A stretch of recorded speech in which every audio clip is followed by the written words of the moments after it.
সুপ্রিয় দর্শক, আসসালামু আলাইকুম। আপনাদের সবাইকে স্বাগত জানাচ্ছি এখনকার আলোচনায়। আপনাদের সঙ্গে আছি আমি সিরাজুল ইসলাম।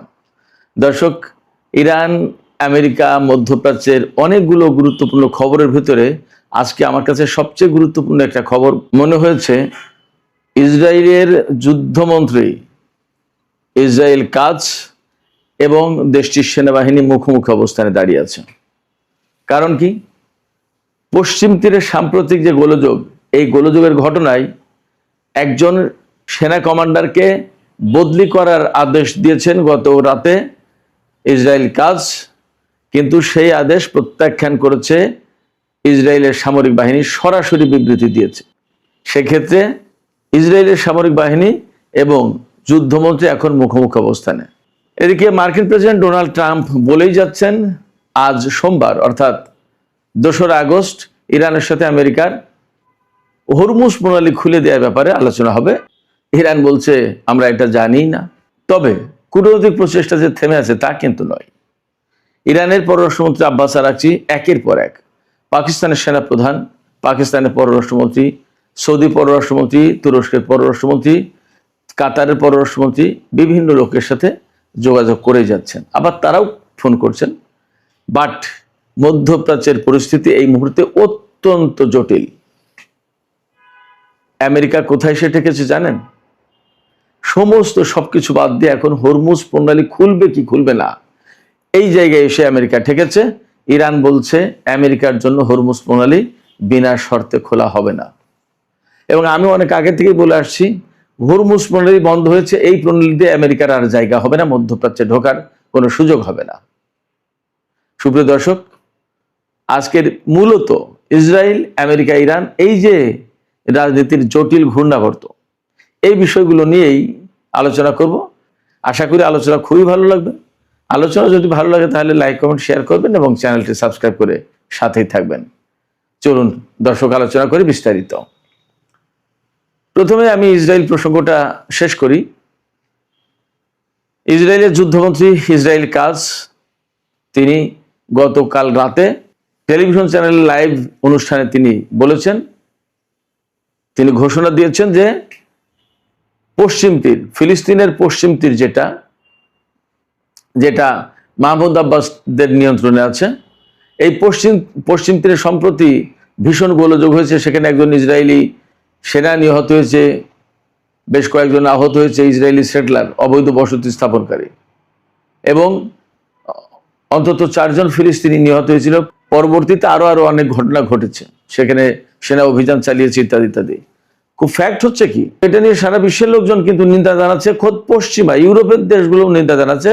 পশ্চিম তীরের কিছু জায়গায় অবৈধভাবে দখল করে ইহুদি বসতি স্থাপনকারীরা থাকে এবং তারা অস্ত্র নিয়ে, লাঠি সুটানে, যখন যা খুশি ফিলিস্তিনিদের উপর হামলা করে। সম্প্রতি এইরকম একটা ঘটনা ঘটেছে। ঘটার পরে তো গোলযোগ হলো। এই যে অবৈধ বসতি স্থাপন করে যারা ফিলিস্তিনিদের সাথে এই গ্রামে গ্রামে ঢুকে গোলমাল করে, এগুলোকে ইসরায়েলের ভাষায়, ইসরায়েলি পত্রিকায় টাইমস অফ ইসরায়েল এক্সট্রিমিস্ট, উগ্রবাদী বলে। এই উগ্রবাদীরা সেখানে ঢুকে নিরীহ ফিলিস্তিনিদের উপর হামলা, মারধর, হত্যা, নির্যাতন এগুলো চালায়। শুধু তাই না, কিছুদিন আগে এই মার্চের দিকে এরকম কিছু উগ্রবাদী তারা ফিলিস্তিনি একটি গ্রামে ঢুকে এরকম বেশ কিছু ফিলিস্তিনি লোকজনের উপর মারধর, নির্যাতন চালিয়েছে। এমনকি একজন ফিলিস্তিনিকে, মেবি তিনি নারী হতে পারেন, আমি শিওর না, উলঙ্গ করে পুরো গ্রাম ঘুরিয়েছে এই উগ্রবাদীরা। এই ঘটনায় মামলা হয়েছিল। মামলা হওয়ার পরে এই যে উগ্রবাদী, যে ইসরায়েলি এই কাজে জড়িত ছিল, তাকে গ্রেপ্তার করা হয়েছে এবং কারাগারে রাখা হয়েছে। তাকে কেন গ্রেপ্তার করা হলো, কেন কারাগারে রাখা হলো, তাকে ছেড়ে দেওয়া হবে না কেন, এ ব্যাপারে ছেড়ে দেওয়ার জন্য নির্দেশ দিয়েছে এই যে ইসরায়েল কাজ, ইসরায়েলের যুদ্ধমন্ত্রী। কিন্তু আর্মি সেটা শোনেনি। আর্মির বক্তব্য হচ্ছে, মিলিটারি মানে ইসরায়েলি আর্মির বক্তব্য হচ্ছে যে ইসরায়েল কাজ এই তার রাজনৈতিক সুবিধা, ফায়দা হাসিলের জন্য এই অবৈধ বসতি স্থাপনকারী উগ্রবাদী ইহুদিদেরকে রাজনৈতিক উদ্দেশ্যে ব্যবহার করছে, রাজনৈতিক ফায়দা লুটছে এই ইসরায়েল কাজ, এবং এতে ইসরায়েলের সামরিক বাহিনীর দুর্নাম হচ্ছে। ইসরায়েলের সামরিক বাহিনীর সরাসরি অভিযোগ, রাজনৈতিক উদ্দেশ্যে ইসরায়েলের সামরিক বাহিনীকে ব্যবহার করছেন ইসরায়েল কাজ। তো ওই যে হার্দিক, সম্ভবত তার নাম, তাকে যে কারাগারে রাখা হলো, ইসরায়েল কাজ তাকে মুক্তি দেওয়ার জন্য নির্দেশ দিয়েছিল, কিন্তু সামরিক বাহিনী সেটা অ্যালাউ করেনি। এছাড়া সম্প্রতি যে গোলযোগ হলো, এই গত 1 সপ্তাহ 1.5 সপ্তাহ ধরে যে ঘটনা চলছে পশ্চিম তীরে, এই ঘটনায়ও ইসরায়েল কাজ মানে সামরিক বাহিনীর ব্যাপারে অতটা সন্তুষ্ট না। আরো বেশি হামলা, মারধর, একদম খুন, জখম, আরো অনেক বেশি কিছু করতে চেয়েছিল, তার মতামত, ইচ্ছাটা ছিল এরকম। কিন্তু ইসরায়েলের সামরিক বাহিনী সেইভাবে রেসপন্ড করেনি, যার প্রেক্ষাপটে ইসরায়েল কাজ গতকাল পশ্চিম তীরে যে কমান্ড আছে, আইডিএফ সেন্ট্রাল কমান্ডার যে চিফ মেজর জেনারেল আভি ব্লুথ, তাকে তার পদ থেকে সরিয়ে দিয়েছে। এই ঘোষণা টেলিভিশনে তিনি লাইভ অনুষ্ঠানে ঘোষণা দিয়েছেন। ঘোষণা দেওয়ার কিছুক্ষণ পরেই, অর্থাৎ কিছু বলতে কয়েক মিনিট মেবি, ইসরায়েলের সামরিক বাহিনীর পক্ষ থেকে বিবৃতি দেওয়া হয়েছে যে না, জেনারেল আভি ব্লুথ তার পদে বহাল থাকবে এবং তিনি তার দায়িত্বে থাকবেন। এইভাবে ইনস্ট্যান্টলি কোনো ব্যক্তিকে ক্ষমতাচ্যুত করা বা বহিষ্কার করা বা সরিয়ে দেয়া ইসরায়েলের যুদ্ধমন্ত্রীর ক্ষমতার এখতিয়ারে পড়ে না, এটা তার অধিকার নেই। ইসরায়েলের সামরিক বাহিনীর বক্তব্য হচ্ছে এটা।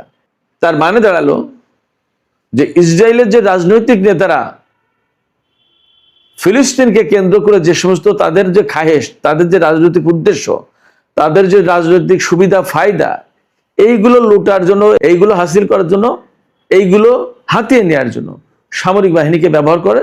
আমার কাছে মনে হচ্ছে ইসরায়েলের সামরিক বাহিনী হয়তো কিছু কিছু বিষয়টা অনুধাবন করছে বা ভাবছে।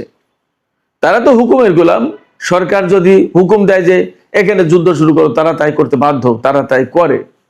কিন্তু হয়তো বা তাদের ভেতরে কিছু মানবিক দিকও কাজ করে। আমরা সম্প্রতি কিন্তু দেখেছি ইসরায়েলের অবসরপ্রাপ্ত 500 জেনারেল, তারা সম্ভবত মার্কিন কংগ্রেসকে চিঠি দিয়েছে যে নেতানিয়াহুকে এবং ইসরায়েলের এই প্রশাসনকে আপনারা ঠেকান, তা না হলে মধ্যপ্রাচ্যে ইসরায়েলের অস্তিত্ব সংকটের মুখে পড়বে এবং এই বেনিয়ামিন নেতানিয়াহুর প্রশাসন যা করছে তাতে মানবতা টিকে থাকা মুশকিল। মানে তারা সহজ কথাই নেতানিয়াহুর বিরুদ্ধে একেবারে খোলামেলা চিঠি দিয়েছে আমেরিকার কংগ্রেসম্যান, সিনেটর, এদের কাছে। আমি বলছি না ইসরায়েলি সামরিক বাহিনী খুব ভালো, গাজায় তো তারাই এই সমস্ত করেছে। আমি বলছি না যে তারা পশ্চিম তীরে কিছুই করেনি, করেছে। বাট এটাও ঠিক যে তারা তো সরকারের হুকুমের গোলাম। এই যে আজকে পশ্চিম তীরে যে ঘটনা, সেই ঘটনায় ইসরায়েলের প্রতিরক্ষামন্ত্রী বা যুদ্ধমন্ত্রী একরকমের নির্দেশ দিচ্ছেন, আর সামরিক বাহিনী করছে আর একটা। সেই জায়গা থেকে ইসরায়েলের সামরিক বাহিনীর ভেতরে হয়তোবা কিছুটা মানবিকতার ছোঁয়া পাওয়া যাচ্ছে, দেখা যাচ্ছে, এটা বুঝতে পারছি। তবে এখান থেকে চূড়ান্তভাবে যে কথা বলা যাচ্ছে খুব পরিষ্কার করে, সেটা হচ্ছে ইসরায়েলের সামরিক বাহিনী এবং ইসরায়েলের যুদ্ধমন্ত্রী এই মুহূর্তে মুখোমুখি দাঁড়িয়ে, তাতে কোনো সন্দেহ নেই। এই গোলযোগ, এই মতভেদ, এই মতপার্থক্য আমার মনে হয় যে ইসরায়েলের প্রশাসনের সাথে ইসরায়েলের সামরিক বাহিনীকে বেশ খানিকটা দূরে নিয়ে যাবে। একেবারে যে এটা হুট করে হয়েছে ব্যাপারটা তা না, ভেতরে মনে হয় দীর্ঘদিনের ক্ষোভ জমা আছে। হতে পারে গাজার পরিস্থিতি, হতে পারে লেবাননের পরিস্থিতি, অনেক কিছুতে। গাজার বিষয়টা খেয়াল করেছেন, গাজায় আনুষ্ঠানিকভাবে সরকারিভাবে যে রেকর্ড, তাতে গতকাল 73,000 ছাড়িয়ে গেছে নিহতের সংখ্যা। সেখানে সক্ষম পুরুষদের, অর্থাৎ কাজকর্ম করে খেতে পারে এইরকম পুরুষদেরকে যতটা হত্যা করা হয়েছে, তার চেয়ে বেশি হত্যা করা হয়েছে শিশু এবং নারীদেরকে। কারণ কি, একটা প্রজন্ম গ্যাপ যাতে পড়ে যায়, সামনে ফিলিস্তিনে যাতে লোক সংকট তৈরি হয়, জনসংখ্যার ঘাটতি পড়ে, যাতে তরুণ কিশোর গড়েও না উঠতে পারে। এটা কিন্তু বিরাট একটা লক্ষ্য ছিল। সেই জায়গা থেকে যে অমানবিক কাজ করা হয়েছে, এই অমানবিক কাজে তো এই সামরিক বাহিনীকে ব্যবহার করেছে রাজনৈতিক নেতারা। আমরা দেখতে পারি যে এই সমস্ত ঘটনার পরে ইসরায়েলের সামরিক বাহিনীর বহু সদস্য আত্মহত্যা করে, পাগল হয়ে যায়, মেন্টাল প্যাশেন্ট হয়ে যায়, ট্রমাতে ভোগে। চোখের সামনে একের পর এক মানুষ হত্যা করছে, তরুণ একদম বসত বাড়ির ভিতরে, ঘরের ভিতরে হয়তো মা বাবা ভাই বোন বাচ্চা কাচ্চা নিয়ে হয়তো 10-12 জন 15 জন ছিল, তাদেরকে নির্দেশ দেওয়া হয়েছে ওই বাড়ি উড়িয়ে দাও বোমা মেরে, হয়তো দিয়েছে ইসরায়েলি বাহিনী। কিন্তু চোখের সামনে এতগুলো মানুষকে মরে যেতে দেখেছে, বাচ্চাদের বিভৎস দৃশ্য দেখেছে অনেক সেনা। যারা সেনাবাহিনীতে চাকরি করে তারা তো সব মানুষ, সেও হোক ইহুদি খ্রিস্টান মুসলমান হিন্দু বৌদ্ধ যাই হোক না কেন, তারা তো মানুষ, তাদের ভেতরে তো মানবতা কাজ করে কোনো না কোনো পর্যায়ে গিয়ে।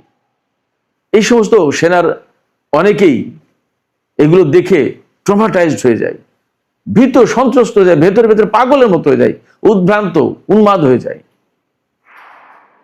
এই সমস্ত সেনাদের অনেকেই আত্মহত্যা করে এক পর্যায়ে, অনেকেই চাকরি ছেড়ে দেয়, অনেকে পালিয়ে যায়, অনেকে বিদ্রোহ করে।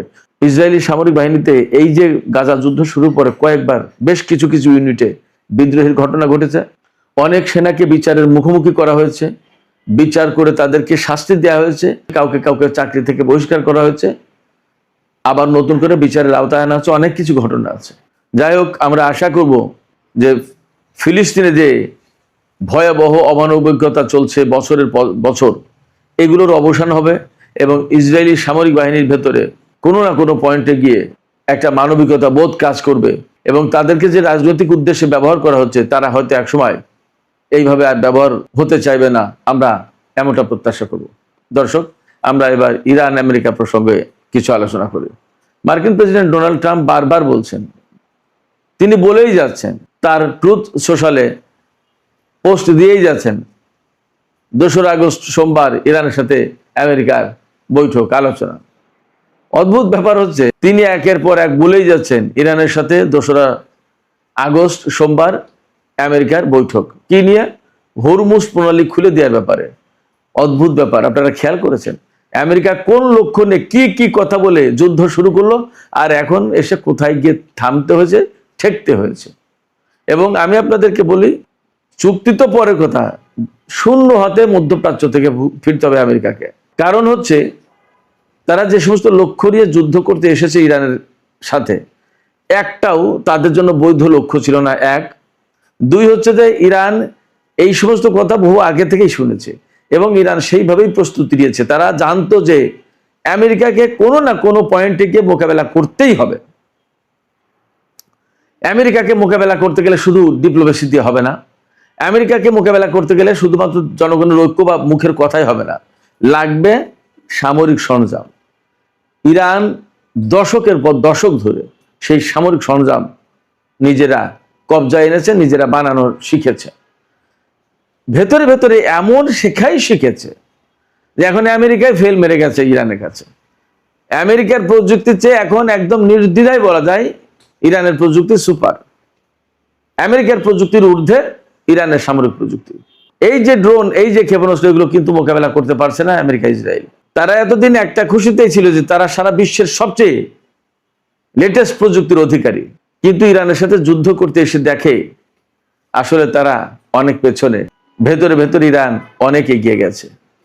ঘটনাটা ঘটেছে অনেকটা এই রকম, ওই যে কচ্ছপ আর খরগোশের সেই দৌড়ের মতো।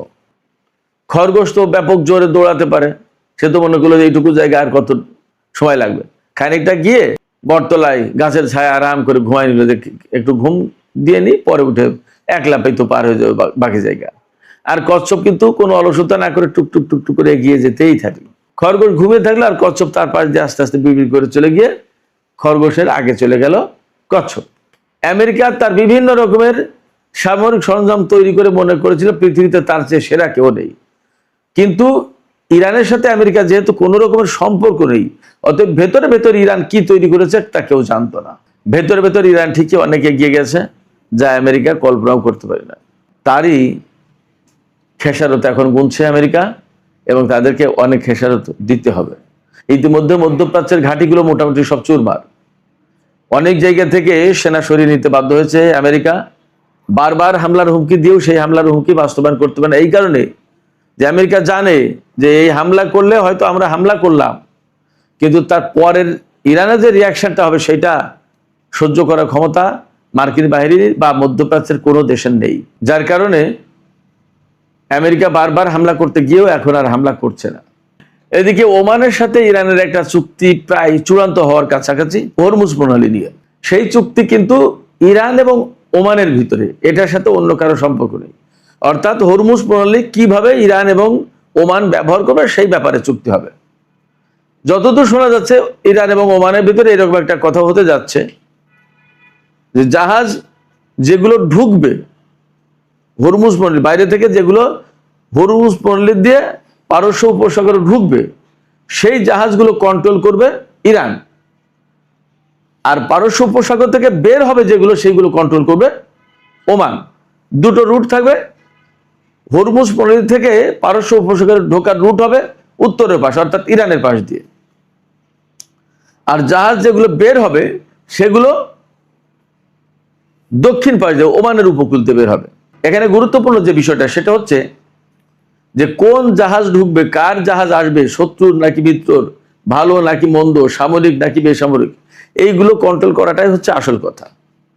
ধরুন আমেরিকা বা ইসরায়েল তাদের একটা অস্ত্রবাহী জাহাজ আনতে চায়, এই জাহাজ পারস্য উপসাগরে ঢুকতে হবে, সংযুক্ত আরব আমিরাত, সৌদি আরব, বাহরাইন, কাতার, কুয়েত বা ইরাককে অস্ত্র দেবে। কিন্তু ইরান যদি কন্ট্রোলিং এ থাকে তাহলে বলবে যে no, this is not allowed, এই জাহাজ যেতে পারবে না। তাহলে কিন্তু সেই জাহাজ আর পারস্য উপসাগরে ঢুকতে পারলো না। যে জাহাজটাকে অনুমতি দিল সে জাহাজ যাবে গিয়ে মধ্যপ্রাচ্যের যে সমস্ত দেশ, ইরান, ইরাক, কুয়েত, সৌদি আরব, বাহরাইন, কাতার, সংযুক্ত আরব আমিরাত, এ সমস্ত দেশ থেকে যে সমস্ত পণ্য নেওয়ার দরকার নিয়ে বের হয়ে যাবে। এরা তো আর বিশেষ কিছু এমন নিষিদ্ধ কিছু নিয়ে যেতে পারবে না যেটা ইরানের কন্ট্রোল করার দরকার আছে। আসল কথা হচ্ছে কোন জাহাজ ঢুকবে এটাই বড় কথা, কোন জাহাজ বেরিয়ে যাবে এটা বড় কথা না। এই ব্যাপারে একটা চুক্তি হওয়ার সম্ভাবনা আছে যতদূর যা শুনতে পাচ্ছি। যদি সেই রকম চুক্তি হয় তাহলে ইরান এবং ওমানের জন্য একটা ভালো খবর। বাট ইরানের পক্ষ থেকে বারবারই বলা হচ্ছে যে এই চুক্তি কোনো মতেই আমেরিকা বা অন্য কারোর জন্য না, এটা ওমান এবং ইরানের ভেতরকার ব্যাপার। এই চুক্তি চূড়ান্ত হওয়া মানে এই না যে হরমুজ প্রণালী খুলে যাচ্ছে। হরমুজ প্রণালী কন্ট্রোল কিভাবে করা হবে, কিভাবে ব্যবস্থাপনা দায়ী দায়িত্ব পালন করা হবে, সেই ব্যাপারে একটা লিখিত চুক্তি থাকছে ইরান এবং ওমানের মধ্যে, নাথিং এলস। এর সাথে আমেরিকা বা মধ্যপ্রাচ্যের কোনো দেশের কোনো সম্পর্ক নেই, এটা সম্পূর্ণভাবে ইরান এবং ওমানের ব্যাপার। এপাশে মার্কিন প্রেসিডেন্ট যে বারবার বলছেন যে চুক্তির ব্যাপারে ইরান এবং আমেরিকার মধ্যে আলোচনা হবে, একটা বিষয় আমি আপনাদেরকে পরিষ্কার করি, ইরান এবং আমেরিকার মধ্যে সরাসরি কোনো আলোচনা এখন হবে না, এবং আলোচনা নিয়ে অ্যাকচুয়ালি ইরান ভাবছেও না। বাট ইরানের সাথে সৌদি আরব, পাকিস্তান, তুরস্ক, কাতার অনেকেরই আলোচনা হচ্ছে এই কারণে যে ভয়াবহ একটা যুদ্ধ হতে যাচ্ছিল, সেই যুদ্ধটা আপাতত থেমেছে। একটা শান্তি প্রক্রিয়ার ভিতর দিয়ে দুই দেশের মধ্যে কোনো চুক্তি করা যায় কিনা, যুদ্ধটা বন্ধ করানো যায় কিনা, ইত্যাদি ইত্যাদি। বাট একটা বিষয় আমি আপনাদের সবাইকে বলি যে ইরান এবং এই যে আঞ্চলিক যত দেশ, পাকিস্তান থেকে শুরু করে তুরস্ক, সবারই একটা টার্গেট আছে যে তারা সবাই জানে এই অঞ্চলে আমেরিকা থাকা মানেই এই গোলযোগ, দ্বন্দ্ব, সংকট থাকবেই। এই জন্য তারা সবাই চাইছে যে আমেরিকা এখান থেকে চলে যাক, বিদায় নিক, বিভিন্ন কলা কৌশল করে, আলোচনা করে, প্রয়োজনে যুদ্ধ করে, যেখানে যেটা দরকার সেইভাবে এরা ভেতরে ভেতরে কাজ করে আমেরিকাকে এখান থেকে বিদায় করে দিতে চাইছে। এটা আমার ব্যক্তিগত বিশ্লেষণ। আপনাদের কি মনে হয় আমি জানি না। যাই হোক দর্শক, আমি এখন আলোচনা শেষ করব। আলোচনা শেষের আগে আপনাদের কাছে জানতে চাই, আপনাদের কাছে কি মনে হচ্ছে, আসলে ডোনাল্ড ট্রাম্প যে ইরানের সাথে চুক্তির কথা বলছে এবং হরমুজ প্রণালী নিয়ে আলোচনায় বসবে আজকেই, তার এই দাবি কি বরাবরের মতোই অনেকটা ফাঁকা বলি, নাকি আসলেই বাস্তব কিছু হতে যাচ্ছে? আপনাদের কি মনে হচ্ছে আপনারা কমেন্টে জানাতে পারেন। আর ভিডিও ভালো লাগলে লাইক, কমেন্ট, শেয়ার করবেন এবং চ্যানেলটি সাবস্ক্রাইব করে সাথে থাকবেন। দর্শক, এখনকার আলোচনা এখানেই শেষ করছি। আপনারা সবাই অনেক অনেক ভালো থাকুন। আল্লাহ হাফেজ।